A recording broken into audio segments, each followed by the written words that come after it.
అబ్రాముతో వెళ్లిన లోతుకు గొర్రెలు, గొడ్లు, గుడారములు ఉన్నాయి.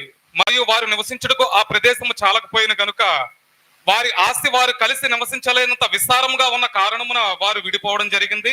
మరియు అబ్రాము పశువుల కాపరులకు, లోతు పశువుల కాపరులకు కలహము పుట్టిన కారణమున అబ్రహాము, లోతు వేరైపోయారని అనుకుంటున్నాను.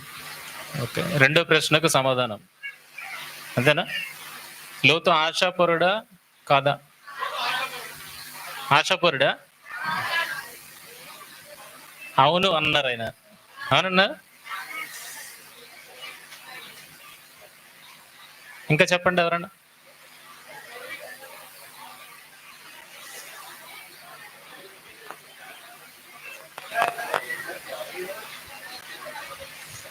లోతు నీతిమంతుడని బైబిల్ మనకు చెబుతుంది కనుక నీతిమంతుడైన లోతు ఆశాపరుడు కాదు. ఓకే, నూతన నిబంధనలో బైబిల్ లోతు నీతిపరుడు అని చెప్తుంది కనుక ఆయన ఆశాపరుడు కాదు అని చెప్తున్నారు. నగేష్ గారు నెక్స్ట్. ఆ వెనకాతల బ్యాచ్ తీసుకోవాలి.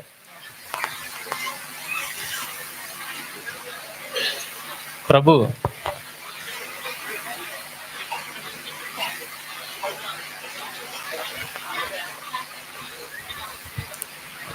ఈ ఎక్సర్సైజ్ మీతో ఎందుకు చేయిస్తున్నానంటే అబ్జర్వేషన్ తర్వాత ఏముంది, ఇంటర్ప్రిటేషన్. అబ్జర్వేషన్ సరిగా లేదనుకోండి, సరిగా ఇంటర్ప్రిట్ చేయం. అప్పుడు ఏమవుతుందో తెలుసా? ఈరోజు సమాజంలో మ్యాక్సిమం బోధలు ఏమని అంటున్నాయంటే లోతు ఆశాపరుడు, లోతు అబ్రహాము నుండి వేరవడానికి, ఆయనంటూ సంపాదించుకోవడానికి, ఆయన ఉన్నత స్థితికి వెళ్ళడానికి ఆయన ఆలోచన కలిగి ఉన్నాడు అని పక్కదారి పట్టించే బోధలు ఈరోజు అనేకమైనవి ఉన్నాయి. దేనివల్ల అది జరిగింది అని అంటే సరిగా ఉన్న దానిని మనం అబ్జర్వ్ చేయకపోవడాన్ని దాన్ని బట్టి ఈ విషయము, ఇలాంటి బోధలు అనేవి బయట ఉన్నాయి. కనుక ఈ బైబిల్ తరగతి యొక్క ఉద్దేశం ఏంటంటే సరిగా చూడాలి, బైబిల్ని సరిగా అబ్జర్వ్ చేయాలి ఏమున్నాయి అన్నది. అలా అబ్జర్వ్ చేసిన తర్వాత ఏం చెప్పాలనుకుంటున్నాడు అన్నది మనం గ్రహించగలగాలి. ఎవరి సాయం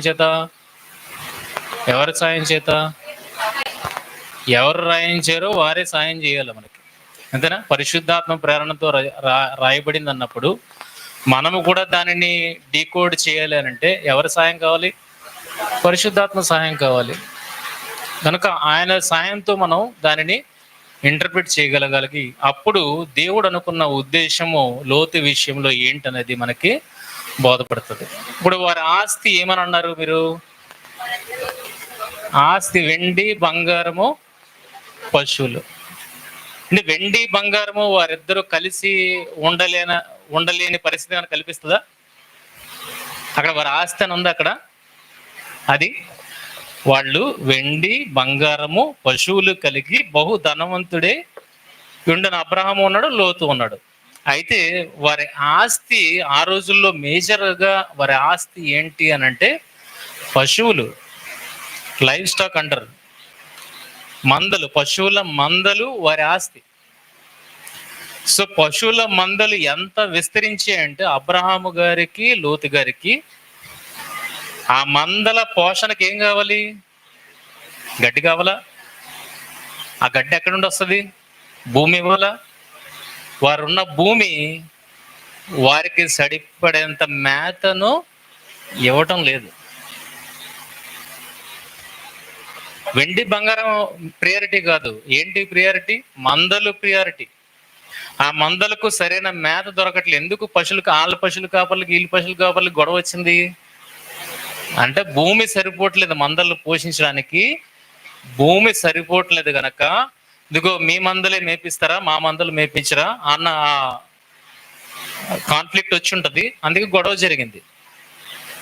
అయితే దేనివల్ల వాళ్ళు విడిపోవాల్సి వచ్చిందని అంటే వాళ్ళిద్దరి మధ్య తగాదా కాదు. ఎవరిద్దరి మధ్య? అబ్రహాము, లోతు మధ్య తగాదా జరగలేదు. కాపర్ల మధ్య తగాదా జరిగిందేమో కానీ లోతు అబ్రహాం మధ్య తగాదా జరగలేదు. అయితే అబ్రహామును విడిచి వెళ్ళిపోవడానికి ఎవరు కారణమయ్యారు ఇక్కడ చెప్పండి? పశువుల కాపర్లు అని అంటున్నారు. తర్వాత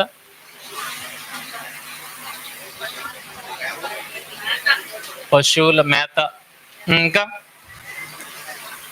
ఇంకా చెప్పండి. ఇదంతా సరిగా అర్థం చేసుకుంటే లోతు క్యారెక్టర్ మనకు బాగా అర్థమవుతుంది. లోతు ఎలాంటి వాడు అన్న విషయం మనకు అర్థమవుతుంది. మనకి ఎందుకు దీని మీదే పాయింట్ మీద స్ట్రెస్ చేస్తున్నానంటే నెక్స్ట్ రాబోయే వచనాలు దేన్ని బట్టి ఆయన లోతు అటుపక్క వెళ్ళాలని ఆశపడ్డాడు అన్నది మనకు అర్థమవుతుంది. ఎందుకు వేరైపోయారు వాళ్ళు? దేని కొరకు వేరైపోయారు? ఇంట్రెస్ట్గా ఉంటే క్లాస్ ఇంట్రెస్ట్గా ముందుకెళ్తుంది. చెప్పండి. మేత భూమి సరిపోవట్లేదు. లోతు తనంతట తానే వెళ్ళిపోయాడా? తన ఇంట్రెస్ట్ తోనే వెళ్ళిపోయాడా?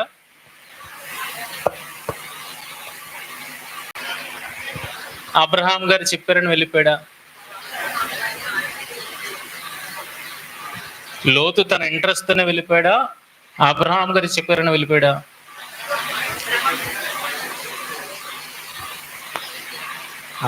హలో, అబ్రహాం గారు చెప్పిన డిసిజన్ బట్టి అని.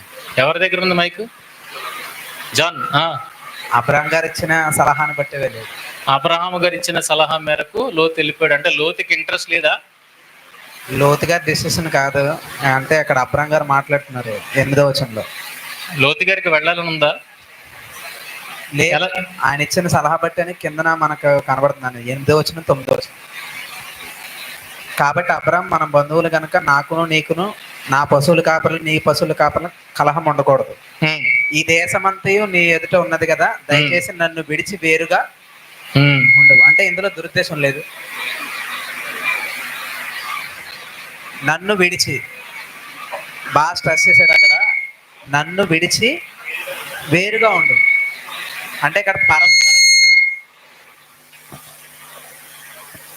అబ్రహాం గారు ఆలోచన మేరకే లోతు వెళ్ళాడే కానీ లోతుకైతే అక్కడికే వెళ్ళాలని ఆశ అయితే లేదు. ఓకే, విడిచి వేరుగా ఉండమన్నాడంటే దాన్ని అంత తగాదా కింద తీసుకోవాల్సిన అవసరం కూడా లేదనిపిస్తుంది. ఓకే, అది ఒకవేళ నెక్స్ట్ మాట్లాడదాం. అది తగాదా అవ్వకపోవచ్చు. అబ్రహాం గారు చెప్పారు కనుక లోతు వెళ్ళాడు, కానీ లోతు పర్సనల్ ఇంట్రెస్ట్ ఏమీ లేదు అని జాన్ చెప్పాడు. జాన్ గారు చెప్పండి. దయచేసి అన్న పదం ఉపయోగించాడు అబ్రహాం గారు. మరి దయచేసి అంటే ఈయన చాలాసేపు డిస్కషన్ చేశాడు, నేను వెళ్ళను నీతోనే ఉంటాను అన్న భావన వస్తుంది. దయచేసి నన్ను విడిచి వెళ్ళని అబ్రహాం గారు బతిమాలుకున్నట్టుగా కనబడుతుంది అక్కడ. ఓకే, దయచేసి అన్న మాట అక్కడ ఉన్నది కనుక చాలాసేపు రిక్వెస్ట్ చేయడాన్ని బట్టి లోతు గారు వెళ్ళారు తప్పితే లోతుకి వెళ్ళాలని లేదు అని ఆయన చెప్తున్నారు.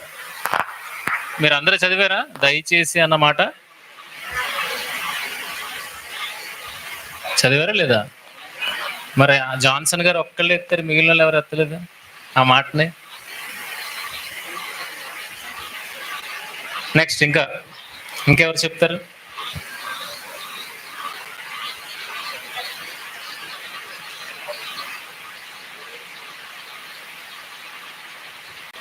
లేరా?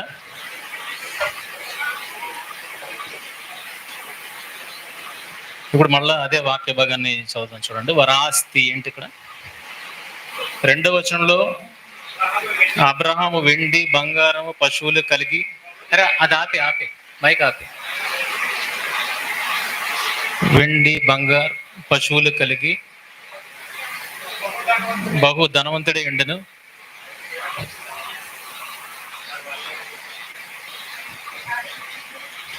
అతడు ప్రయాణము చేయుచు దక్షిణము నుండి బేతేలు వరకు, అనగా బేతేలుకు హాయికి మధ్య తన గుడారం మొదట ఉండిన స్థలం వరకు వెళ్ళెను. తాను మొదట బలిపీఠం కట్టిన చోట చేరను. అక్కడ అబ్రహాము యెహోవా నామమున ప్రార్థన చేసింది. ఇక్కడ చూడండి, అబ్రహాముతో కూడా వెళ్ళిన లోతుకును గొర్రెలు గొట్లు గుడారములు ఉండెను గనుక వారి కలిసి నివసించుటకు ఆ ప్రదేశము చాలకపోయెను. దేన్ని బట్టి చాలకపోయింది ప్రదేశం? వారి ఆస్తి. ఏంట ఆస్తి? పశువులు. నేను చెప్తున్నా అదే వాక్యం చెప్తుందా మన చేత? అదే వాక్యం చెప్తుంది. చూడండి, అబ్రహాముతో వెళ్ళిన లోతుకును గొర్రెలు గొడ్లు గుడారములు ఉండెను గనుక వారు కలిసి నివసించుటకు ఆ ప్రదేశం చాలకపోయాను. ఎందుకనగా వారి ఆస్తి వారు కలిసి నివసించలేనంత విస్తారమై ఉండెను. మిమ్మల్ని ఆలోచింపజేయడానికి మొట్టమొదటి ప్రశ్న ఏం వేశాను? ఏంటి వారి ఆస్తి? నెక్స్ట్ విడిపోవడానికి కారణం ఏంటన్నది దాని కనెక్టివిటీయే. ఆస్తి ఏదో మనకు తెలిస్తే విడిపోవడానికి కారణం ఏమైందో కూడా మనకి తెలుస్తుంది. కాపర్ల గొడవ వల్ల వాళ్ళు విడిపోలేదు. ఆ భూమి వారిని భరించలేకపోతుంది గనక అబ్రహాం ఏమన్నాడంటే, ఇంకా రాను రాను ఈ ప్రాబ్లమ్స్ ఎక్కువ అవుతాయి కనుక ముందుగానే మనం వేరవుదాం అని.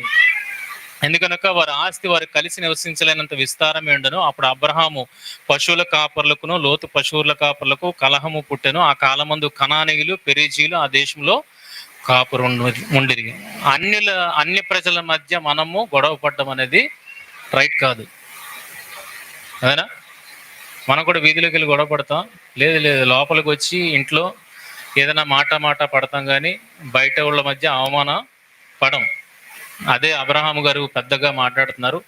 మనం బంధువులము గనుక నాకును నీకును నీ పశువుల కాపర్లకు నా పశువుల కాపర్లకు నీ పశువుల కాపర్లకు కలహం ఉండకూడదు. ఈ దేశమంతయు నీ ఎదుటనున్నది కదా, దయచేసి చూడండి, మీరు అది వదిలేస్తే గనక ఇక్కడంతా మారిపోద్ది. ఈరోజు బయట చేస్తున్న బోధకుల బోధ ఎక్కడ వదిలేశారంటే, దయచేసి నన్ను విడిచి అన్నదాన్ని వదిలిపెట్టేశారు. ఆ వదిలిపెట్టడంలో ఏం జరుగుతుంది అన్న విషయం చూడగలిగితే, అది వదిలేయడం వల్ల లోతు తన సొంత ఇంట్రెస్ట్తో వెళ్ళిపోయాడేమో. లోతు ఆశాపరుడు, అందుకే అటుపక్క సొదొమ గొమొర్రాను చూస్ చేసుకున్నాడు అన్న విషయానికి వచ్చేసారు. కానీ నిజంగా దయచేసి నన్ను విడిచి వేరుగా నుండుము అన్న పాయింట్ దగ్గర మనం గట్టిగా నించోగలిగితే లోతు యొక్క ఉద్దేశం ఏంటన్నది మనకి అర్థమవుతుంది. అందుకే దయచేసి నన్ను విడిచి వేరుగా ఉండుము అని అంటే ఎప్పుడు అంటారు ఆ మాట? ఆ మాటను ఎప్పుడు అంటారు?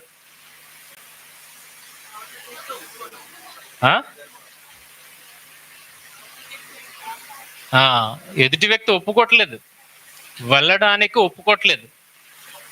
ఎంతకాలం ట్రావెల్ చేశాడు లోతు? అబ్రహాము గారితో ఎంతకాలం ట్రావెల్ చేశాడు? ఎక్కడ మెసొపొతేమియాలో ఉన్నప్పటి నుండి లోతు అబ్రహాం గారిని విడవకుండా వచ్చాడు. మిగిలిన ఫ్యామిలీ ఎవరు రాలేదు, లోతు మాత్రం వచ్చాడు. లోతు చివరి వరకు, అంటే ఈ విడిపోవడం వరకు అబ్రహాం గారితో పాటే కలిసి ఉన్నాడు. అంటే ఎంత లాంగ్ డ్యూరేషన్ ఉంది వాళ్ళ బాండింగ్ మధ్య. అంత డ్యూరేషన్ ఉన్నప్పుడు లోతు విడవడానికి ఇష్టపడట్లేదు అబ్రహాంని. ఈ ఒక్క మాటను విడిచిపెట్టేస్తే లోతు ఆశాపరుడు, అందుకనే సొదొమ గొమొర్రాను కోరుకున్నాడు అన్న మాటకి వెళ్ళిపోతారు. కానీ దీన్నే పట్టుకొని మనం ఉండగలిగితే, అబ్రహాము ప్రాధేయపడుతున్నా నేను ససేమిరా వెళ్ళను అన్న మాట మాట్లాడుతున్నాడు. అంటే అప్పటి వరకు లోతు ఎవరి మీద ఆధారపడ్డాడు? అప్పటి వరకు లోతు ఎవరి మీద ఆధారపడ్డాడు? ఇంకొకటి తెలియదండి, లోతుకి ఇంకొక లోకము తెలీదు. అబ్రహాము గారితో ఉండడం మాత్రమే తెలుసు, ఇంకో లోకం తెలీదు. ఇప్పుడు అబ్రహాము గారిని వదిలి వెళ్ళలేని పరిస్థితి లోతు అక్కడ అబ్రహాము ఎదుట ప్రాధేయపడుతున్నప్పుడు అబ్రహాము కూడా ప్రాధేయపడుతున్నారు. ఏమని? దయచేసి నన్ను విడిచి వేరుగా ఉండమంటున్నాడంటే లోతు అంత ఈజీగా ఒప్పుకోలేదు అన్న విషయం మనకి అర్థమవుతుంది. ఎవరైనా ఎప్పుడైనా వెళ్ళడానికి ఇంట్లో నుండి బయటకు వెళ్ళడానికి ఇష్టపడతారా? తండ్రి అంటాడు కొడుకుని వెళ్ళిపోరా నువ్వు దూరంగా అనేసి. అప్పటి వరకు ఎవరి మీద డిపెండ్ అయ్యాడండి? తండ్రి మీద డిపెండ్ అయినోడికి బయటకు వెళ్తే కష్టాలు ఏంటో తెలిసాయి తెలియవా? కొత్తగా ఫేస్ చేయాలి, అన్ని పరిస్థితులన్నీ కొత్తగా ఫేస్ చేయాలి. ఇప్పుడైతే పెద్దతో పాటు వెళ్ళిపోయి, కానీ ఇప్పుడు ఒంటరిగా ఫేస్ చేయాలి.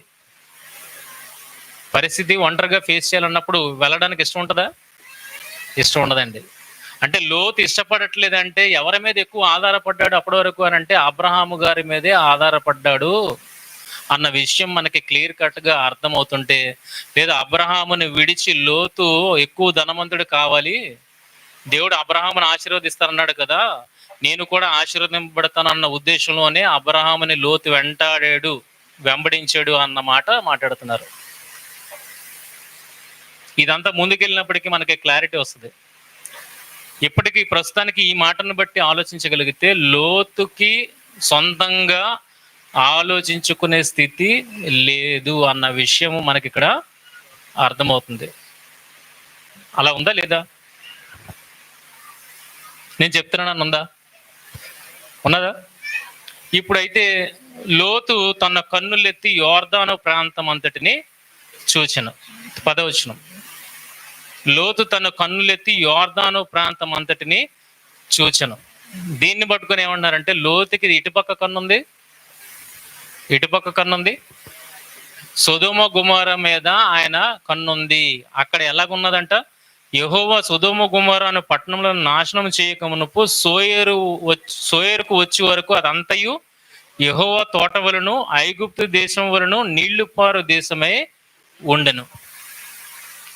దీన్ని ఎందుకు పోలిస్తున్నాడు? ఐగుప్తు దేశంతో పాటు ఎందుకు పోలిస్తున్నాడు సొదొమ గొమొర్రాని? సొదొమ గొమొర్రాని ఎలా పోలిస్తున్నాడు? అను పట్టణంలో నాశనం చేయక మునుపు సోయరు వచ్చే వరకు అదంతయు యెహోవా తోట వలన ఐగుప్తు దేశము వలన నీళ్లు పారు దేశమై ఉండెను. ఇది ఎందుకు పోలిస్తున్నాడు? ఐగుప్తు దేశంతో కంపారిజన్ ఎందుకు చేస్తున్నాడు? వాటర్ ఉంది, ఇంకేముంది? పచ్చిక ఆహారం ఉంది. ఇవి ఎందుకు చెప్తున్నాడు ఈ విషయాలు అని అంటే, దీనికి ముందు ఏం జరిగింది అన్న విషయం మనకు అర్థం కావాలి. అబ్రహాము లోతు ఇప్పుడు నెగబు ప్రాంతంలో అంటే దక్షిణ పాలస్తీనాలో వాళ్ళు విడిపోవడానికి మాట్లాడుకుంటున్నారు. అసలు ఆ నెగబు ప్రాంతానికి రాకముందు ఏం జరిగింది? మనం చదివేటప్పుడు అక్కడ ఆగిపోకూడదు, దాని పైన చదవాలా, దాని తర్వాత చదవాలా. పైన చదివితే మనకి ఏం అర్థం అవుతుంది చూడండి ఒకసారి. పైన చదివినప్పుడు ఏం అర్థం అవుతుంది?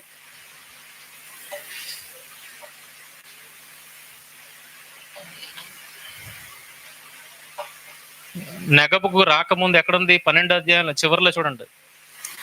ఆదికాండము 12వ అధ్యాయము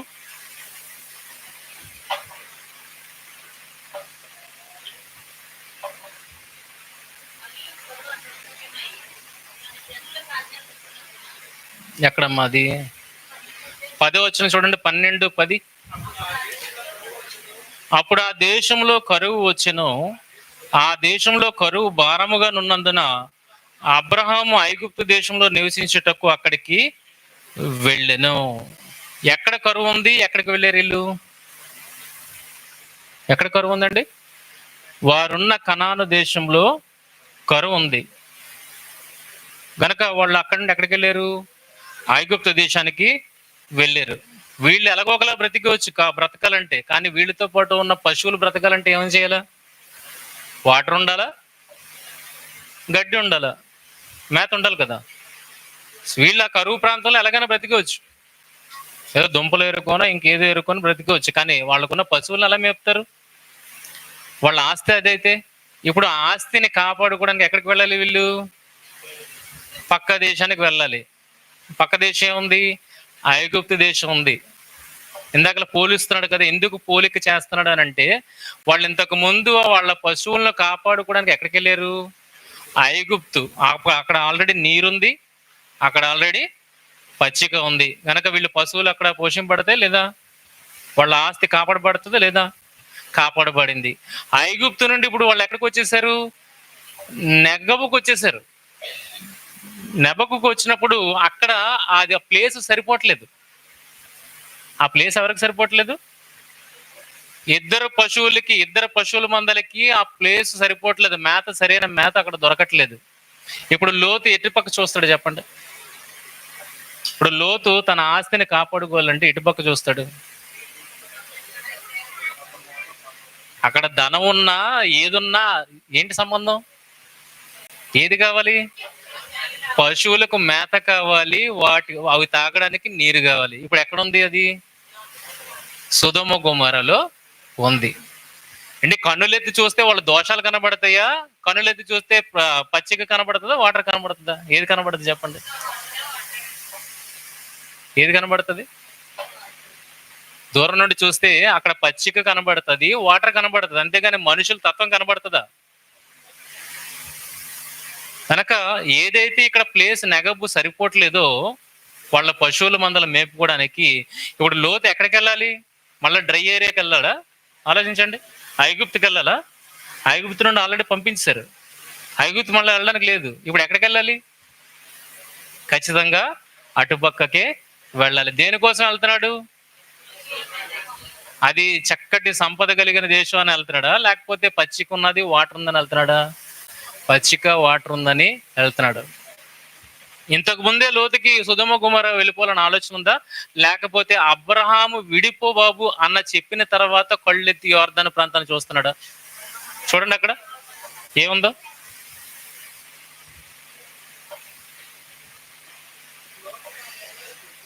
లోతు తన కన్నులెత్తి యోర్దాను ప్రాంతం అంతటిని చూచాను. ఎప్పుడు చూశాడండి? ఎప్పుడు చూశాడు? ఎప్పుడైతే అబ్రహాము మనం విడిపోదాము అన్న మాట మాట్లాడాడో అప్పుడు తన కన్నులెత్తి, ఇప్పుడు తనకు తానుగా ఆలోచించుకోవాలి కదా, అందుకనే అప్పుడు చూశాడు ఏ ప్రాంతంకి వెళ్తే బాగుంటుంది, నా పశువులకి ఆహారం దొరుకుతుంది, నీళ్లు దొరుకుతాయి. అప్పుడు ఆయన కన్నులకి ఏం కనబడింది? సొదొమ గొమొర్రా కనబడింది. ఇప్పుడు అబ్రహాం గారు ఒక ఆప్షన్ ఇచ్చారండి. లోతు గనక సొదొమ వెళ్ళలేదు అనుకోండి, ఎవరు వెళ్ళాలి అక్కడికి? ఇప్పుడు సొదొమ గొమొర్రా అబ్రహాం గారు వెళ్తే అబ్రహాం గారు చెడిపోయారని మనం మాట్లాడతామా? ఆలోచిస్తున్నారా? లోతు వెళ్ళిపోయాడు కనుక ఇప్పుడు ఏమంటున్నాం? లోతుని సొదొమ గొమొర్రా కావాలని ఎంచుకున్నాడు, అక్కడికి వెళ్ళి అక్కడ వాళ్ళతో పాటు నివసించడానికి ఇష్టపడ్డాడు అని మనం ఆడుకున్నాం కదా. అబ్రహాం గారు ఏం ఆప్షన్ ఇచ్చారు లోతుకి? నువ్వు కుడికి వెళ్తే నేను ఎడమకి వెళ్తాను, నేను ఎడమకి వెళ్తే నువ్వు కుడికి వెళ్ళు అనే కదా. ఇప్పుడు లోతు సొదొమని ఎంచుకోలేదండి. ఇప్పుడు అక్కడ సొదొమకు ఎవరు వెళ్తారు? ఇప్పుడు సొదొమ ప్రాంతాన్ని బట్టి అబ్రహాం గారిని తప్పుపడతారా? కానీ అదే సొదొమ ప్రాంతాన్ని బట్టి ఎవరిని తప్పుపడుతున్నాం మనం? ఏ వ్యక్తి మీద సరైన ఇంప్రెషన్ మనకి లేదు గనక ఆటోమేటిక్ గా ప్రాంతాన్ని బట్టి ఎవరిని చూపెడుతున్నాం? ఎవరి క్యారెక్టర్ని తక్కువ చేస్తున్నాం? లోతు క్యారెక్టర్ని తక్కువ చేస్తున్నాం ప్రేమల వల్ల. నాకు అలా ఏర్పడడానికి గల ప్రధాన కారణం ఏంటంటే మనం వాక్యాన్ని సరిగా అబ్జర్వ్ చేయకపోవడమే. అర్థమవుతుందా? ఎందుకు పోల్చాడు సొదొమ గొమొర్రాను ఐగుప్తు దేశం? ఎందుకు పోల్చాడు? వీళ్ళు ఐగుప్తుకి ఎందుకు వెళ్ళారు? పోషణకి, వాళ్ళ పశువుల పోషణకి వాళ్ళు ఐగుప్తుకి వెళ్ళారు. ఇప్పుడు అదే పశువుల పోషణ వచ్చినప్పుడు ఇప్పుడు ఎటుపక్క వెళ్ళాలి? అలాంటి ప్రాంతమైన సొదొమ గొమొర్రాకి వెళ్ళాలి. లోతు అదే చూస్ చేసుకున్నాడు. తప్పే ఉంది అందులో? ఒక లోతు చూస్ చేసుకోకపోతే ఎవరు చూస్ చేసుకుంటారు? అబ్రహాం చూస్ చేసుకుంటాడు. అప్పుడు అబ్రహాం కూడా తప్పుపడతారా? అందుకే మీకు ఇచ్చిన ప్రశ్నలో ఏంటి వారి ఆస్తి? అబ్రహాము లోతు వేరవ్వడానికి కారణం లోతు ఆశపరుడా? లోతు ఆశపడి సొదొమ గొమొర్రా వైపు వెళ్ళిపోయాడు అన్న మాట మాట్లాడుతున్నారు. నిజంగా అసలు అది లోతుకి వెళ్ళాలన్న ఆలోచన లేదు. ఎంతగా అబ్రహాం బ్రతిమాడుతున్నాడు, బాబు దయచేసి బాబు నన్ను వదిలి వెళ్ళిపోరా బాబు అనిస్తున్నాడు. ఇంకా ఫ్యూచర్లో చాలా ప్రాబ్లమ్స్ వస్తాయి ఇలాగుంటే కనుక దయచేసి నువ్వు ఆ ప్రాబ్లమ్స్ అన్ని రాకముందే, అన్యుల మధ్య మన అవమాన పాలు పడకముందే నువ్వు ముందే వెళ్ళిపోని బ్రతిమలాడితే అప్పుడు కన్నులెత్తి యోర్దాను ప్రాంతాన్ని చూసాడే. కానీ అప్పటి వరకు ఆయన ఎవరిని చూస్తున్నాడు? ఎవరిని చూస్తాడు చెప్పండి? అబ్రహామునే చూస్తున్నాడు. ఏ ప్లేస్ చూడలేదు. ఆయన ఎవరిని చూస్తున్నాడు? అబ్రహామునే చూస్తున్నాడు, ఇంకెవరిని చూడలేదు. మూడో ప్రశ్న ఏంటి? అదే 3 అయిపోయింది. 4 అది కూడా అయిపోయింది కదా. ఎందుకు మరి ఎప్పుడు లోతు తనకు యోర్దాను ప్రాంతం అంతటిని ఎన్నుకున్నాడు అని అంటే లోతుకు ముందుగానే ఆలోచన లేదండి. అబ్రహాము గారు తన ముందు ఆప్షన్ పెట్టినప్పుడు లోతు ఆ సొదొమ గొమొర్రా ప్రాంతాన్ని చూచాడు. తర్వాత లాస్ట్ది 5 లోతు విడిచిపోయిన తర్వాతనే ఎందుకు యెహోవా అబ్రహాముకి ప్రత్యక్షమయ్యాడు? లోతు అబ్రహాముతో ఉండడం దేవుడికి ఇష్టం లేదా? ఇది చాలా మంది ఏమనంటారంటే, ఇగో లోతు విడిపోయిన తర్వాతనే అబ్రహాముతో యెహోవా మాట్లాడాడు అంటే లోతుని అబ్రహాము వెంట పెట్టుకొని రావడం ఎవరికి ఇష్టం లేదు? దేవుడికి ఇష్టం లేదు. అందుకే చూడండి, లోతు వెళ్ళిపోగానే మాట్లాడాను అంటారు. అండి నిజంగా లోతు అబ్రహాం వెంట ఉండడం దేవుడికి ఇష్టం లేదనుకోండి, అబ్రహాం దగ్గరికి వచ్చినప్పుడు సైలెంట్గా వెళ్ళిపోలే కదా. ఏ విషయాన్ని ఎత్తుతున్నాడు అక్కడ? సొదొమ గొమొర్రా నాశనం చేస్తున్నాం అని అబ్రహాం గారి ఎందుకు ఎత్తాలి? సొదొమ గొమొర్రాకి ఆయనకి కనెక్షన్ ఏంటి? మరి ఇప్పుడే అనుకున్నాం కదా, లోతు అబ్రహాంతో ఉండడం ఎవరికి ఇష్టం లేదు? దేవుడికి ఇష్టం లేదు. అందుకని లోతు ఎప్పుడైతే అబ్రహాంను విడిచిపెట్టాడో దేవుడు అప్పుడే అబ్రహాం గారితో మాట్లాడాడు అని చెబుతున్న వాళ్ళకి ఈ విషయం అర్థం కదా. ఏ విషయం? అబ్రహాముకి సొదొమ గొమొర్రా కనెక్షన్ ఏంటండి? ఎవరిని బట్టి కనెక్షన్ ఉంది? లోతు విషయాన్ని ఇష్టం లేని దేవుడు ఎందుకు ఎత్తాలి ఇక్కడ? ఆలోచిస్తున్నారా? గనక దేవుణ్ణి మధ్యలోనే తీసుకుని వస్తారండి. ఎందుకు వచ్చాడు దేవుడు అన్నది అక్కడ మీరు ఆలోచించాల. ఇప్పుడు లోతు విడిచిపోగానే ఎందుకు అబ్రహాముతో దేవుడు మాట్లాడాడు అని అంటే, ఎందుకు మాట్లాడతాడు చెప్పండి? ఒక్కసారి ఆలోచించండి. ఎందుకు మాట్లాడుంటాడు?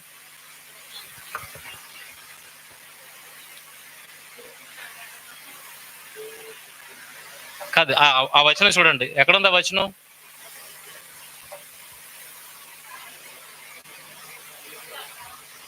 ఆ 14 వచనం చూడండి. లోతు అబ్రహామును విడిచిపోయిన తరువాత యెహోవా అంతకు ముందే ఎందుకు మాట్లాడలేదు నిజంగానే దేవుడు? అంతకుముందు దేవుడు అబ్రహాంతో మాట్లాడలేదా? లోతు ఉన్నప్పుడు అబ్రహాంతో మాట్లాడలేదా? మాట్లాడాడు. ఇప్పుడేం ప్రాబ్లం వచ్చింది? ఇక్కడ ఎందుకు మాట్లాడాడు అన్నది మనం ఆలోచించాలి ప్రియమైన వాళ్ళు బాగా. ఎందుకు మాట్లాడాడు? 14 లోతు అబ్రహామును విడిచిపోయిన తర్వాత యెహోవా, ఆ క్షణంలోనే ఎందుకు యెహోవా ప్రత్యక్షమే మాట్లాడాడు? బాగా ఆలోచించండి. చక్కగా ఆలోచిస్తే, బైబిల్ని పాజిటివ్గా ఆలోచిస్తే మంచి విషయం అక్కడ బయటపడుతుంది.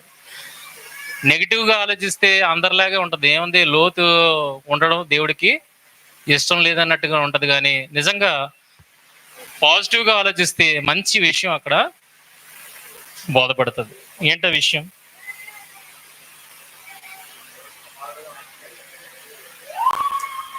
ఎవరు?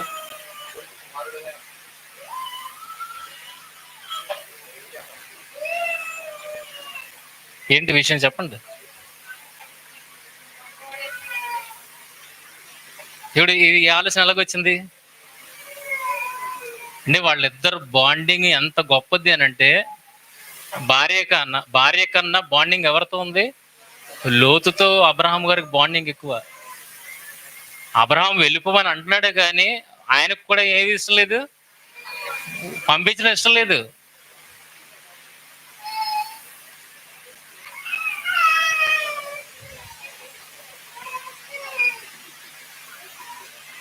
అబ్రహాం గారికి పంపించడం ఇష్టం లేదండి.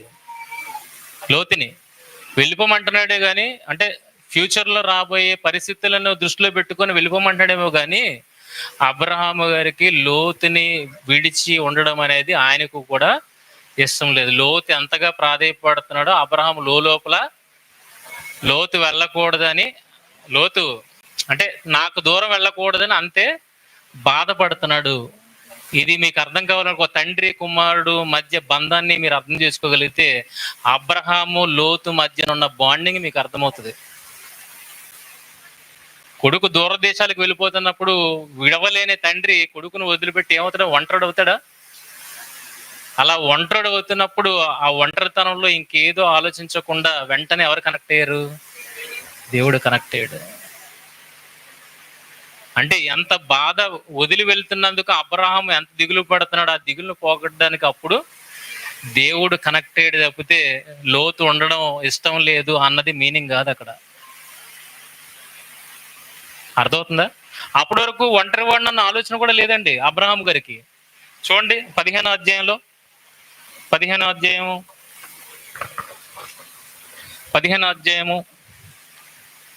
మొదటి వచనం నుండి, ఇవి జరిగిన తర్వాత యెహోవా వాక్యం అబ్రహామునకు దర్శనమిచ్చి, అబ్రహామా భయపడకము, నేను నీకు కేడము, నీ బహుమానము అత్యధికమగునని చెప్పాను. అందుకు అబ్రహాము, ప్రభువైన యెహోవా నాకేమి ఇచ్చిననేమి, నేను సంతానము లేనివాడనే పోవచ్చున్నానే, దమస్కు ఎలియాజరే నా ఇంటి ఆస్తికర్త ఎగును కదా. ఎవరండి దమస్కు ఎలియాజర్? ఎవరు? పనోడు ఇంటికి ఆస్తికర్త అని 15వ అధ్యాయంలో మాట్లాడుతున్నాడు. నేను ఒంటరి వాడనని 15వ అధ్యాయంలో మాట్లాడుతున్నాడు, కానీ 13వ అధ్యాయంలోనికి ఈ ఒంటరితనం ఏమైనా మాట్లాడా? ఎందుకు? ఎవరున్నారు? లోతున్నాడు, తనకి తోడుగా లోతున్నాడు. ఇప్పుడు లోతు విడిచి వెళ్తున్నప్పుడు భరించలేని బాధ, ఒంటరితనం. అందుకే ఆ ఒంటరితనాన్ని పోగొట్టడానికి ఎవరు యాడ్ అయ్యారు? దేవుడు యాడ్ అయ్యాడు. ఆలోచిస్తున్నారా? చూడండి, కరెక్ట్గా అబ్జర్వ్ చేయాలి, విషయాన్ని కరెక్ట్గా ఇంటర్ప్రిట్ చేయగలిగితే ఇద్దరిలోని ప్రాబ్లం ఏం లేదు. లోతులోని ప్రాబ్లం లేదు, అబ్రహాంలోని ప్రాబ్లం లేదు, అబ్రహాము లోతుని వెంట పెట్టుకుని రావడంలోని ప్రాబ్లం లేదు. కానీ ఎప్పుడైతే మనం అబ్జర్వేషన్ తేడా చేస్తున్నామో మన ఇంటర్ప్రిటేషన్ ఎలా వెళ్ళిపోతుంది? రాంగ్ వెళ్ళిపోతుంది. అప్పుడు ఎవరినో ఒకరిని ఏం చేస్తున్నాం? నెగిటివ్గా చూపెడుతున్నాం. అర్థమైందా? మన ఇంటర్ప్రిటేషన్ రాంగ్ అయింది కనుక, విభజన కరెక్ట్గా లేదు కనుక ఎవరిని తప్పు చూపెడుతున్నాం? లోతుని తప్పు చూపెడుతున్నాం. లోతు అబ్రహాముతో ఉండడం దేవుడికి కూడా ఇష్టం లేదని చూపెడుతున్నాం. నిజమా? అది నిజమా? సొదొమ గొమొర్రా గెలవని లోతు పాడైపోయాడా? లోతు ఆశాపరుడా? చెప్పండి, లోతు ఆశాపరుడా? దేన్ని బట్టి చెప్పొచ్చు లోతు ఆశాపరుడా కాదా అని? ఏ విషయాన్ని బట్టి చెప్పొచ్చు? ఏ విషయాన్ని బట్టి చెప్పొచ్చు?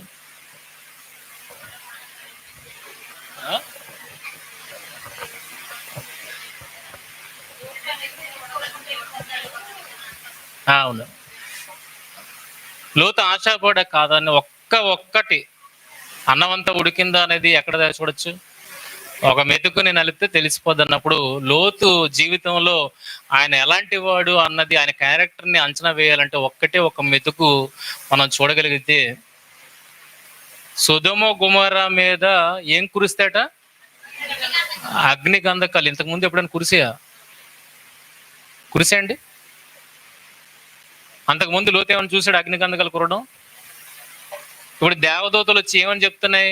ఈ ప్రదేశాలను దేవుడు నాశనం చేయబోతున్నాడు గనక నీకు ఎవరైనా ఉంటే పిలుచుకొని రా అని అంటున్నప్పుడు నమ్మాడు ఆ విషయాన్ని? లోతు నమ్మాడా? నమ్మి అల్లులను పిలిచిరావడానికి వెళ్ళాడు. ఏమని? ఇవి ప్రదేశాలు నాశనం అయిపోబోతున్నాయి, మీరు రండి అని అన్నాడు. వాళ్ళు ఎగతాళి చేశారేమో కానీ ఈ చెప్పిన మాటని, దేవదూతలు చెప్పిన మాటని లోతు ఎగతాళి చేయలేదు. లోతు బిలీవ్ చేశాడు. ఎంతగా బిలీవ్ చేశాడంటే తను తాను కాపాడుకోవడానికి ఆలోచించాడేమో కానీ తన ఆస్తి ఏమైపోతుందో అన్న ఆలోచన ఎవరికి లేదు? లోతుకి లేనే లేదు. ఎవరు ఆలోచించారు ఆస్తి కోసం? ఎవరు ఆలోచించారు? భార్య. అందుకే యేసుక్రీస్తు వారు కొత్త నిబంధనకు వచ్చినప్పటికి ఏమనంటారు? లోతు భార్యను జ్ఞాపకము చేసుకొనుడి, తన ప్రాణమును కాపాడుకొనువాడు దానిని పోగొట్టుకొనును, తన ప్రాణమును పోగొట్టుకొనువాడు దానిని దక్కించుకొనును. ఎవరు ఏం చేశారు? లోతు భార్య తన ప్రాణాన్ని కాపాడుకోవడానికి చూసింది కనుక పోగొట్టుకుంది. లోతు ఏం చేశాడు?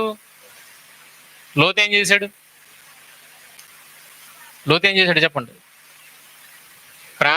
ప్రాణాన్ని దేవుని ఎదుట కాపాడుకోవడానికి ప్రయత్నం చేశాడు. ఏదో ధనం వల్ల, ఆస్తి వల్ల తన ప్రాణాన్ని రక్షించుకోవాలని ఆయన ప్రయత్నము చేయలేదు. వదిలిపెట్టేశాడు అంతా. ఒకటి, నేను బ్రతికుండాలి, అక్కడికి నేను పారిపోలేను, సోయరికి పారిపోతే నేను బ్రతుకుతానేమో, నా మీద కృప చూపించండి అన్నాడా లేదా? దేని మీద ఆధారపడ్డాడు? ధనం మీద, కృప మీద ఆధారపడ్డాడు. కనుక దీన్ని బట్టి లోతు ఏం కాదని చెప్పొచ్చు? ఆశపడు కాదు అసలు, ఆయనకు ఆశ లేదు. ఆయనకు ఆశ లేదు ప్రియమైన వాళ్ళారా. అబ్రహాముని లోతు మిగిలిన రాజులు వచ్చి లోతును బందీగా చేసుకొని వెళ్ళిపోయారన్న విషయం లోతు చెప్పలేదు. ఎవరు చెప్పారు? ఎవరు చెప్పారు? వేరెవరో చెబితే అబ్రహాం వచ్చాడే తప్పితే నన్ను కాపాడని అబ్రహాం ఏనాడు అన్నని బ్రతిమలాడలేదు, తన పినతండ్రిని బ్రతిమలాడలేదు. ఎవరు వచ్చారు? అర్థమవుతుందా? అది లోతు వెళ్ళాడా నన్ను కాపాడమని? లేదు. తన ఆస్తిని కాపాడమని లోతు వెళ్ళాడా? లేదు.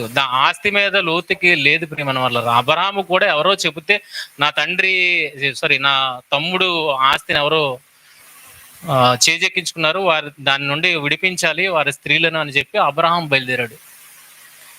లోతుకి ఏనాడు ఆస్తి మీద ఆలోచన లేదు ప్రియమైన వాళ్ళ. ఎంతకీ అబ్రహాము గారికి దేవుడికి మధ్యన జరుగుతున్న సంభాషణలో లోతు క్యారెక్టర్ ఏంటో మనకు అర్థమైపోతుంది. అబ్రహాము గారికి దేవుడికి మధ్యన జరుగుతున్న సంభాషణలో లోతు ఏంటో మనకు అర్థమవుతుంది. అప్పటికి లోతు విడిచి ఎంతకాలం అయింది? లోతు అబ్రహాముని విడిచి ఎంతకాలం అయింది? ఓ 10 సంవత్సరాలు విడిపోయే ముందు ఉన్నారు అనుకోండి. తర్వాత ఎంత అయింది? ఎంతకాలం? 75, 25, ఓ 15 సంవత్సరాలు వేరుగా ఉన్నారు. అబ్రహాము లోతు 15 సంవత్సరాలు వేరుగా ఉన్నారు. 15 సంవత్సరాల్లో మనం ఒక వ్యక్తి కోసం, పరిచయం లేని వ్యక్తి కోసం చెప్పగలుగుతామా? 10th క్లాస్మేట్స్ 25 ఏళ్ల తర్వాత కలిసారండి, గెట్ టుగెదర్ ఏర్పాటు చేసుకున్నాం. వాడిని విడిచి ఎంతకాలం అయింది? 25 సంవత్సరాలు అయింది. 25 సంవత్సరాలు అయిన తర్వాత అప్పటి క్యారెక్టర్ ఉంటుందా? 25 సంవత్సరాల ముందు నేను కలిసినప్పుడు వాడున్న అదే స్థితిలో ఈ 25 ఏళ్ల తర్వాత కూడా ఉంటాడా? చెప్పగలుగుతారు ఎవరైనా? ఎన్నో మార్పులు ఉంటాయి, ఎన్నో పరిస్థితులు వాడిని ఆ రకంగా మార్చినవి ఉంటాయి కనుక అదే క్యారెక్టర్తో ఉన్నాడు అని మనం ఎవ్వరము చెప్పలేం. అర్థమవుతుందా? మీ అనుభవంలో కూడా ఉండొచ్చు. ఒకప్పుడు కలిసిన ఫ్రెండ్స్ 25 ఏళ్ల తర్వాత అలాగే ఉన్నారని చెప్పగలుగుతారా మీరు? లేదు. కానీ అబ్రహాము అప్పటికి 15 ఏళ్ళు విడిచిపోయిన తర్వాత కూడా, 15 ఏళ్ళు జరిగిపోయిన తర్వాత కూడా లోతు కోసం దేవుని దగ్గర ఏమని మొరపెడుతున్నాడు ఒకసారి చూడండి.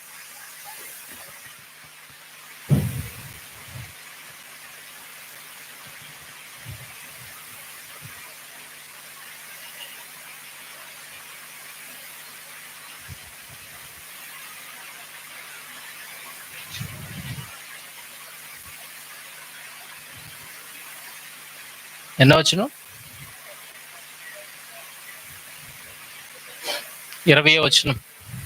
20వ వచనంలో అబ్రహాము దగ్గర దేవుడు మాట్లాడతాడు. ఏమని? 18వ అధ్యాయమా? 18వ అధ్యాయము, ఆదికాండము 18వ అధ్యాయము 20వ వచనం. మరియు యెహోవా సొదొమ గొమొర్రాలను గూర్చిన మొర గొప్పది కనుకను వాటి పాపము బహు భారమైనది కనుకను నేను దిగిపోయి నా యొద్దకు వచ్చిన మొర చెప్పుననే వారు సంపూర్ణంగా చేసిరో లేదో చూసేదను. చేయని ఎడల నేను తెలుసుకుందునను. ఆ మనుషులు అక్కడి నుండి తిరిగి సొదొమ వైపుగా వెళ్ళిరి. అబ్రహాము ఇంకా యెహోవా సన్నిధిని నించుండెను. అప్పుడు అబ్రహాము సమీపించి ఇట్లనెను, దుష్టులతో కూడా నీతిమంతులను నాశనము చేయుదువా? దుష్టులతో కూడా నీతిమంతులను నాశనం చేయుదువా అని అంటే అబ్రహాము గారు ఎవరిని గూర్చి పెడుతున్నారు?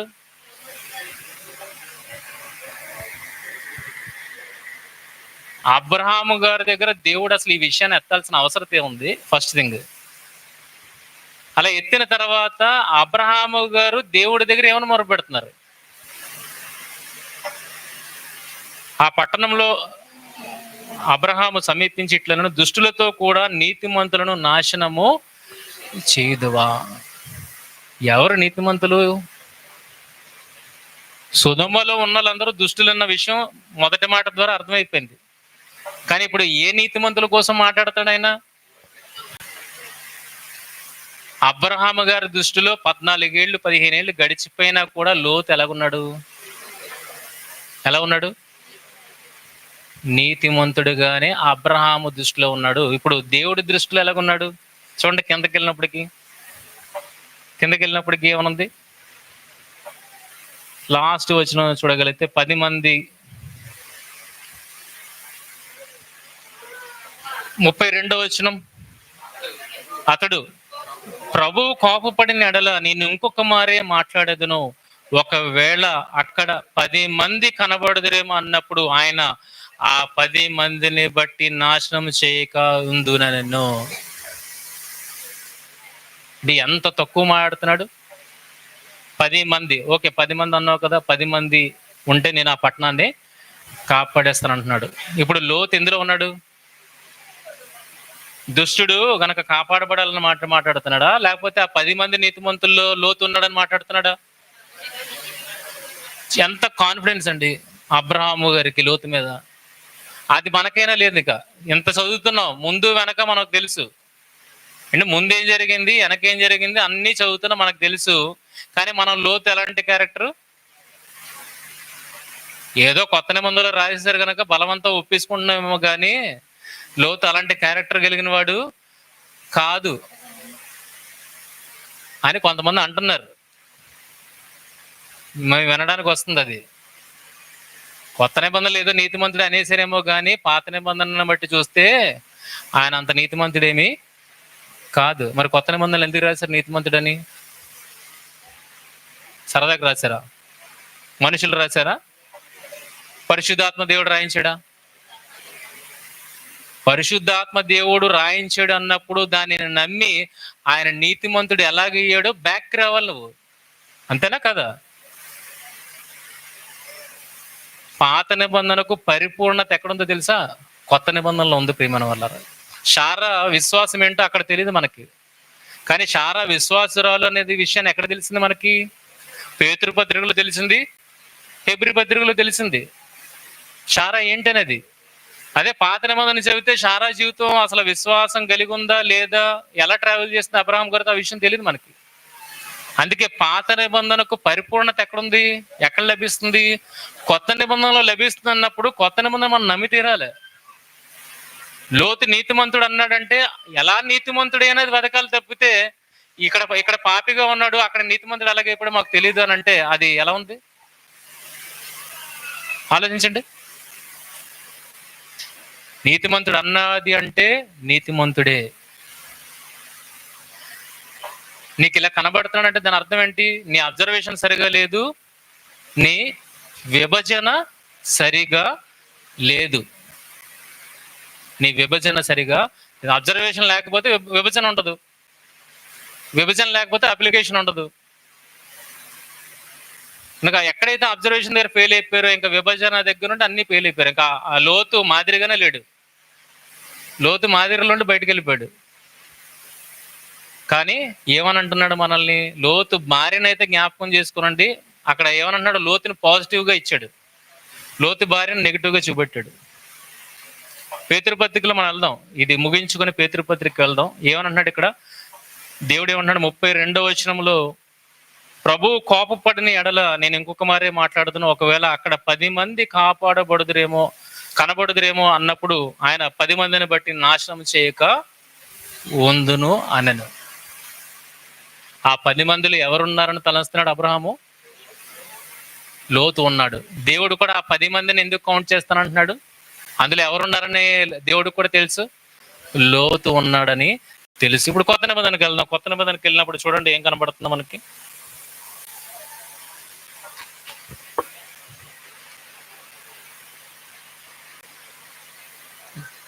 రెండో పేతురు 2వ అధ్యాయము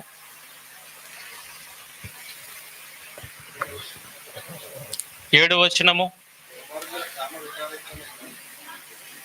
అంటే సొదొమ గొమొర్రాను కోరుకొని లోతు మంచి కంఫర్ట్ జోన్లోకి వెళ్ళిపోయాడు. లోతు ఎక్కడి నుండి ఎక్కడికి వెళ్ళిపోయాడు? అబ్రహాముతో ఉంటే నేను నాన్న అగచట్లు పడాలి, కానీ సొదొమ గొమొర్రాను చూస్ చేసుకుంటే అక్కడ నేను కంఫర్ట్ జోన్లోకి వెళ్ళిపోవచ్చు అని లోతు భావించి అబ్రహామును విడిచి అక్కడికి వెళ్ళిపోయాడు అన్న మాటలు మాట్లాడుతున్న వాళ్ళకి సొదొమ గొమొర్రాలో ఆయనకి ఎలాగున్నదో ఒక్కసారి చూడండి. నిజంగా కంఫర్ట్ ఉందా, లేదా ముళ్ళ కంప మీద పడుకున్నట్టుగా ఉందా, పూల పానుపు మీద పడుకున్నట్టుగా ఉందా, లేకపోతే ముళ్ళ కంప మీద పడుకున్నట్టుగా ఉందా? ఇక్కడ చూస్తే ఆయన దేని కోరుకున్నాడు అన్నది మనకి అర్థమవుతుంది. చూడండి 7వ వచనము, దుర్మార్గుల కామ వికార యుక్తమైన నడవడి చేత బహు బాధపడిన నీతిమంతుడగు లోతు. అండి కంఫర్ట్ ఉన్నోడికి బాధ ఉండదు కదా అండి. కంఫర్ట్ గా ఉండాలనుకున్నోడికి బాధ అనేది ఉండకూడదు. కానీ ఇక్కడ ఏమున్నది లోతు జీవితంలో? నడవడి చేత బహు బాధపడిన లోతు, నీతిమంతుడు లోతును తప్పించెను. ఆ నీతిమంతుడు వారి మధ్యన కాపురం ఉండి తాను చూచిన వాటిని బట్టి వినిన వాటిని బట్టి వారి అక్రమమైన క్రియల విషయంలో దినము నీతి గల తన మనస్సును నొప్పించుకొనొచ్చు వచ్చెను. దినము ఒక రోజుతో పోయింది కాదు, ఎన్ని దినాలు? ఆయన అక్కడికి వెళ్ళిన దగ్గర నుండి ఆయన పడుతున్న పాటలు అవే. ఏంటి? దినము తన నీతి గల మనస్సును నొప్పించుకొనొచ్చు వచ్చెను. దేన్ని బట్టి? చూచిన వాటిని బట్టి వినిన వాటిని బట్టి వారి అక్రమ క్రియల విషయంలో దినము నీతి గల తన మనస్సును నొప్పించుకొనొచ్చు వచ్చెను. 9వ వచనం చూడండి, అది వదిలేస్తాం, మనం విడివిడిగా చదువుతాం కదా. ఇప్పుడు చూడండి 9వ వచనంలో ఏమనుంది? భక్తులను శోధనలో నుండి తప్పించుటకు. ఎవరా భక్తుడు? కంటిన్యూషన్ లో మీరు చదివితే ఎవరా భక్తుడు? లోతుని ఇక్కడ భక్తుడు అని చెబితే మనం ఏమని మాట్లాడుతున్నాం? ఎవరు తప్పింపబడ్డారు? దుష్టుల మధ్య నుండి ఎవరు తప్పింపబడ్డారండి? లోతు తప్పింపబడ్డాడు. భక్తులను శోధనల నుండి తప్పించుటకును దుర్నీతి పరులను, ముఖ్యముగా మలినమైన దురాశ కలిగి శరీరానుసారముగా నడుచుకును ప్రభుత్వం నిరాకరించుచు శిక్షలు ఉంచబడిన వారిని తీర్పు దినం వరకు కావలిలో ఉంచుటకు ప్రభువు సమర్థుడు. అంటే లోతు కాపాడడాన్ని బట్టి లోతు ఏమయ్యాడు? లోతు ఎవరు? భక్తిపరుడు. ఆ భక్తిని బట్టి అబ్రహాము 14 ఏళ్ళు వేరైనప్పటికి కూడా ఏమని అంటున్నాడు ఆయన్ని? లోతు తప్పు చేసే ఆస్కారమే లేదు. ఎవరు పక్కన నడిచాడు? అబ్రహామును పక్కన, అబ్రహామును చూస్తూ, అబ్రహామును వింటూ నడిచిన వాడు గనక ఆయనకి ఏమబ్బిందంటే భయభక్తులు అబ్బాయి గనక అక్కడ లోతు తప్పు చేసే ఆస్కారమే లేదు.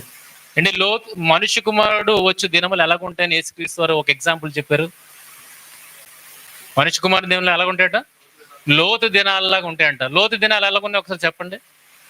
లోతు దినాలు ఎలాగున్నాయి? 17వ అధ్యాయము, లూకాసు వార్త 17వ అధ్యాయము, లూకాసు వార్త 17వ అధ్యాయము 28.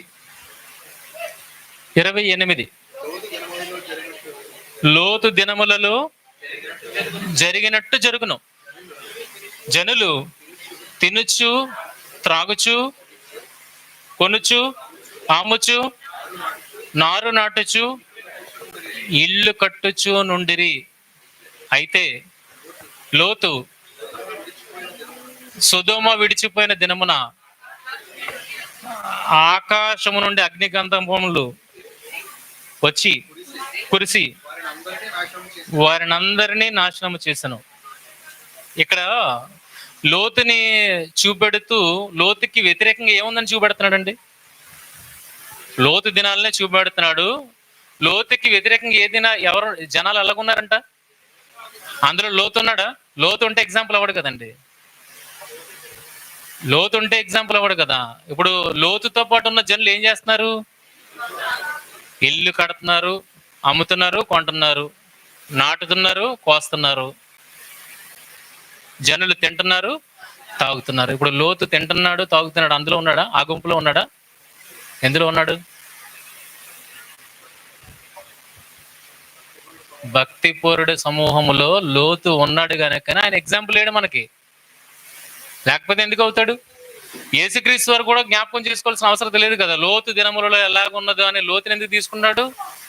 లోతు కూడా అందులో కలిసిపోతే లోతు అందులో కలిసిపోయి ఉంటే లోతు ఎగ్జాంపుల్ గా రాడు కదా బయటికి. నోవహు దినములని పైన అన్నాడు. నోవహు ఎలా ఉన్నాడు ఆ దినాల్లో? లోతు దినాలు అన్నాడు. లోతు ఎలాగున్నాడు అందులో? నీతిమంతుడిగా ఉన్నాడు, భక్తిపరుడుగా ఉన్నాడు. కానీ ఆ భక్తి ఈరోజు మన కళ్ళకి కనబడట్లేదు. ఎందుకు కనబడట్లేదు? సరిగా చూడట్లేదు. మనం సరిగా వాక్యాన్ని మనం చూడట్లేదు, సరిగా దానిని విభజన చేయట్లేదు. విభజన చేయకపోయేటప్పటికి మాదిరిగా ఉండాల్సిన లోతు ఎలాగున్నాడు? మనకి ఎలాగున్నాడు? ఈరోజు సమాజానికి, మనకు కాదులండి, ఇప్పుడు మనం తెలుసుకున్నాం కదా, ఈరోజు ఎలాగున్నాడు సమాజంలో? మాదిరికరమైన జీవితాన్ని కలిగి లేనివాడుగా ఈరోజు సమాజం చూపెడుతుంది. కానీ బైబిల్ ఏమనంటుంది? ఆయన కూడా మాదిరి, ఆయన కూడా మాదిరిని చూపెడుతుంది. ఆయన భక్తిపరుడు. అంటే అటువంటి పరిస్థితుల్లో కూడా ఆయన భక్తి కలిగి ఉన్నాడు. నిజంగా ఆ పొజిషన్లో మనం ఉంటే మన భక్తి ఏమవుతుందో ఒకసారి ఆలోచించండి. మనం ఇటుపక్క మొగ్గుతాం, ఒకసారి ఆలోచించండి. ఉండగలుగుతారా? దేవుడు భర్తీ చేయడానికి వచ్చాడండి. ఆయన లోటును ఎవరు భర్తీ చేయడానికి వచ్చారు? అబ్రహాము గారి దగ్గరికి ఎవరి లోటును భర్తీ చేయడానికి వచ్చారు? లోటును భర్తీ చేయడానికి వచ్చాడంటే లోతు ఎంతగా అబ్రహామును సపోర్ట్ చేస్తాడో ఒకసారి ఆలోచించండి. చూడండి, విషయాలు పాజిటివ్గా ఆలోచిస్తే అన్ని ఎలా కనబడతాయి? పాజిటివ్గానే కనబడతాయి. నెగిటివ్గా ఆలోచించి అనుకోండి, ఆ వ్యక్తిని నీచపరిచేంత వరకు దాన్ని తీసుకుని వెళ్ళిపోద్ది. ఒకటే ఒక మాట నేను ఈ సందర్భంగా క్లాస్ ద్వారా చెప్పాలనుకున్నది. మనం పాపులం, అవునా కదా? మన పాపముల నుండి మనం విడిపించింది ఎవరు? ప్రభు అయిన యేసు తన్ను తాను విమోచన క్రయధనముగా అర్పించుకొని మనల్ని విడిపించాడు. ఇప్పుడు మనలాంటి పాపి చేతిలో ఏమిచ్చాడు? ఒక పరిశుద్ధ గ్రంథాన్ని మన చేతిలో పెట్టాడు. దేని పెట్టాడండి? పాపి చేతిలో ఏం పెట్టాడు? పరిశుద్ధ గ్రంథాన్ని మన చేతిలో పెట్టాడు. ఇప్పుడు ఎందులో పరిశుద్ధత ఉంది? ఎందులో ఎందుకు రావాలి? అది బైబిల్లో ఉన్న పరిశుద్ధత నీలోనికి వచ్చి నిన్ను పరిశుద్ధినిగా చేయాలి, అవునా? అది నిన్ను మార్చాలే కానీ నువ్వు దానిని మార్చే స్టేజ్ నీకు లేదు. కానీ ఈరోజు మనిషి ఏం చేస్తున్నాడు? ఇదే పాపపు ఆలోచనతో దాన్ని చదవడం మొదలుపెట్టాడు. అందుకే అన్నీ ఏం కనబడతాయి? అందుకే పౌలు గారు అన్నారు, నేనే ఘోర పాపిని, నేనే పాపులలో ప్రథముణ్ణు అని చెప్పి పరిశుద్ధ గ్రంథాన్ని ఆయన చదివాడు. అందులో ఉన్నట్టుగా ఆయన మలచబడ్డాడు, దాన్ని మలచడానికి ట్రై చేయలేదు. అలాగే మన చేతుల్లో దేవుడు పరిశుద్ధ గ్రంథాన్ని పెట్టాడు, అది మనలను మలచేదిగా ఉండాలని. కానీ మనం దాన్ని మలచడానికి ప్రయత్నం చేస్తున్నాం. అది ఘోరమైన పాపం ప్రేమ వల్ల. అందులో ఉన్న పరిశుద్ధత మనలోనికి రావాలి, కానీ మనం మన పాపాన్ని అందులోకి చొప్పించి సమాజానికి అది చూపెడుతున్నాం. ఆ రకముగా మనము ఉండకూడదు. ఇది ఎప్పటికీ పరిశుద్ధమే. పరిశుద్ధంగా చూడగలిగితే అన్నీ నీకు పరిశుద్ధంగానే కనబడతాయి. కళ్ళజోడు నువ్వు పెట్టుకొని దీన్ని చూస్తే ఎలా కనబడుతుంది? అలాగే కనబడుతుంది. కనుక పరిశుద్ధ గ్రంథపు కోణములో ఇది పరిశుద్ధమైనది, నేను పాపిని. ఎప్పటికీ నువ్వు పాపివే, ఇది పరిశుద్ధ గ్రంథమే. కనుక ఇందులో ఉన్న పరిశుద్ధత నీలోనికి రావడానికి ప్రయత్నించి తప్పితే నీకేదో తెలుసు, నువ్వు మార్చడానికి ఇదేదో నీ చేతిలో పెట్టబడింది అన్నట్టుగా నేను ఎప్పుడు చదవకూడదు. ఇది మెయిన్ ప్రిన్సిపల్. ఇది మనకు అర్థం కావాలంటే మెయిన్ ప్రిన్సిపల్ ఏంటంటే అది నిన్ను మార్చాలి తప్పితే నువ్వు దాన్ని మార్చే స్థితి నీకు దేవుడు ఇవ్వలేదు. ఆ రకంగా అర్థం చేసుకోవడానికి ప్రయత్నం చేయండి. అదే ఈ క్లాసుల యొక్క ముఖ్య ఉద్దేశం. టైం అవుతుంది.